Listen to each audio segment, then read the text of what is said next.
स्वागत है आपका ऐतिहासिक कहानी पर, जहां हम सुनाते हैं शिवाजी महाराज और भारत के वीर योद्धाओं की कहानियां। चैनल को सब्सक्राइब कीजिए और इतिहास की इस गर्व भरी यात्रा में हमारे साथ जुड़िए। 1670 हिंदुस्तान के पश्चिमी तट पर एक ऐसा शहर था जिसकी चमक से पूरी दुनिया की आंखें चौंधियां जाती थीं। सूरत। इसे बाब उल मक्का यानी मक्का का दरवाजा भी कहा जाता था, क्योंकि यहीं से हजारों यात्री हज के लिए निकलते थे। यह मुगल साम्राज्य का सबसे बड़ा और अमीर बंदरगाह था, एक ऐसा खजाना जहां दुनिया भर से जहाज सोना, चांदी, मसाले और कीमती सामान लेकर आते और जाते थे। यहाँ की हवेलियों और गोदामों में हीरे जवाहरात, रेशम और विदेशी व्यापारियों की दौलत भरी रहती थी। मुगल सल्तनत की आर्थिक शक्ति का एक बहुत बड़ा स्रोत यही शहर था। लेकिन इस बेशुमार दौलत पर नजर थी एक ऐसे राजा की जो अपनी मातृभूमि की आजादी के लिए दुनिया की सबसे बड़ी ताकत से टकरा रहा था। एक ऐसा योद्धा जिसने मुगलों को कई बार धूल चटाई थी। वो थे हिंदवी स्वराज्य के संस्थापक छत्रपति शिवाजी महाराज। यह कहानी सूरत पर दूसरे हमले की है, लेकिन इसकी जड़ें 6 साल पहले 1660 में हुए पहले हमले से जुड़ी हैं। उस हमले ने मुगल बादशाह औरंगजेब को हिलाकर रख दिया था। दिल मिलाए हुए औरंगजेब ने अपने सबसे काबिल सेनापति मिर्जा राजे जय सिंह को 1 लाख से ज्यादा सैनिकों के साथ शिवाजी महाराज को कुचलने के लिए भेजा।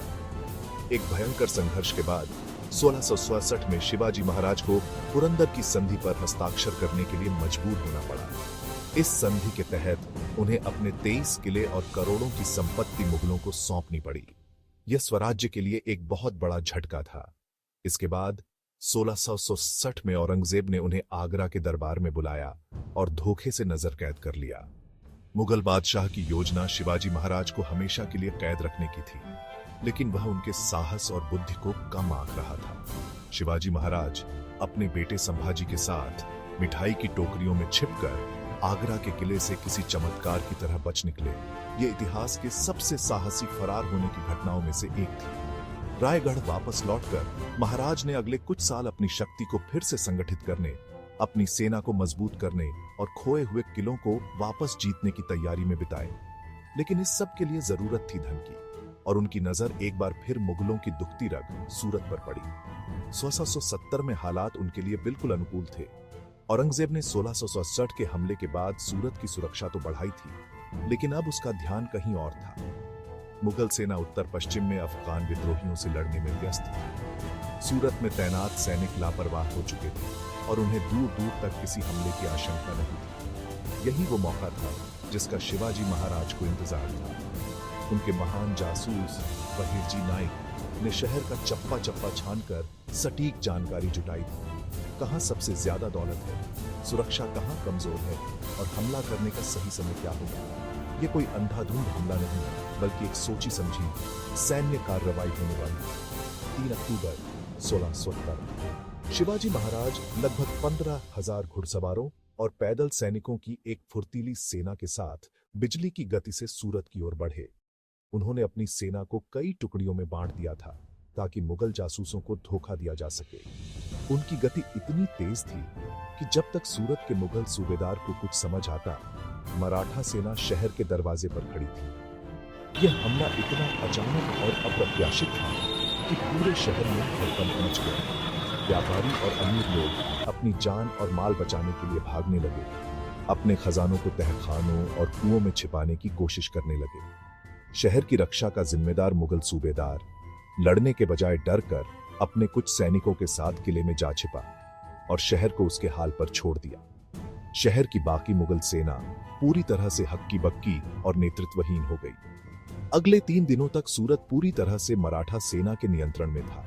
उन्होंने शहर के मुख्य हिस्सों, बाजारों और अमीर व्यापारियों की हवेलियों पर कब्जा कर लिया। लेकिन यह लूटपाट अंधाधुंध नहीं थी। शिवाजी महाराज ने केवल उन्हीं लोगों को निशाना बनाया जो सीधे तौर पर मुगल शासन से जुड़े थे या उसके सबसे अमीर समर्थक थे। इस दौरान शहर में मौजूद विदेशी व्यापारियों की प्रतिक्रिया अलग अलग रही। अंग्रेजों ने अपने अध्यक्ष जेराल्ड ओलिवियर के नेतृत्व में अपनी फैक्ट्री की किलेबंदी की और बहादुरी से मुकाबला किया। उनकी हिम्मत ने शिवाजी महाराज को भी प्रभावित किया। वहीं दूसरी ओर फ्रांसीसी व्यापारियों ने समझदारी दिखाते हुए शिवाजी महाराज को कीमती तोहफे और नजराना भेंट किया और बदले में उनकी फैक्ट्री को पूरी तरह से बख्श दिया गया। लेकिन इस पूरी कार्रवाई की सबसे असाधारण बात थी शिवाजी महाराज का अनुशासन।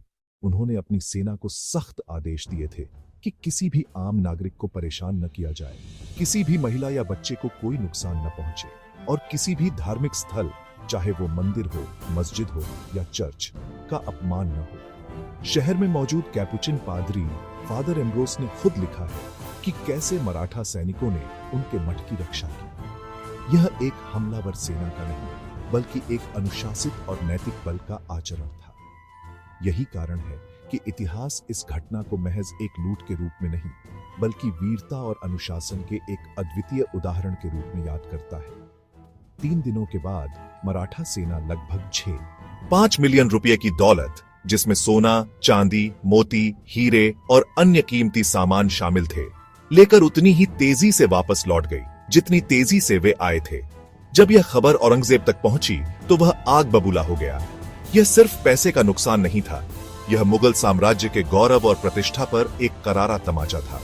उसने एक बड़ी सेना को मराठों का पीछा करने के लिए भेजा, लेकिन तब तक बहुत देर हो चुकी थी। शिवाजी महाराज और उनका खजाना सुरक्षित रूप से रायगढ़ की पहाड़ियों में पहुंच चुके थे।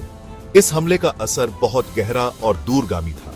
सूरत फिर कभी अपनी पुरानी शान हासिल नहीं कर सका। व्यापारियों का भरोसा मुगल सुरक्षा से उठ गया और उन्होंने धीरे धीरे अपने व्यापार को अंग्रेजों के नियंत्रण वाले ज्यादा सुरक्षित बंदरगाह बंबई, आज का मुंबई, में स्थानांतरित करना शुरू कर दिया।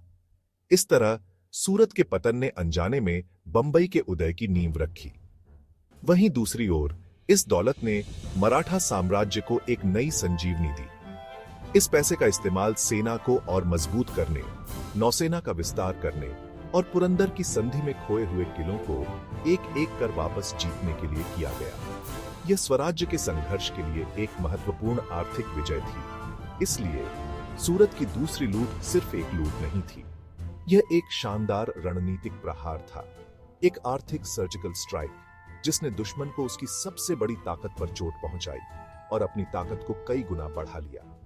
इस घटना ने एक बार फिर यह साबित कर दिया कि छत्रपति शिवाजी महाराज केवल एक बहादुर योद्धा ही नहीं, बल्कि एक असाधारण रणनीतिकार, एक कुशल योजनाकार और एक दूरदर्शी शासक थे, जो अपनी बुद्धि और रणनीति से दुश्मनों को मात देने की कला में निपुण थे। आज भी इतिहास के पन्नों में 770 की यह घटना शिवाजी महाराज के अदम्य साहस, उनकी बेजोड़ रणनीति और उनके ऊंचे नैतिक आदर्शों के प्रतीक के रूप में स्वर्णाक्षरों में दर्ज है। अगर आपको यह कहानी पसंद आई हो तो वीडियो को लाइक कीजिए। इतिहास की ऐसी और रोमांचक कहानियों के लिए चैनल को सब्सक्राइब करना मत भूलिएगा। जय भवानी, जय शिवाजी।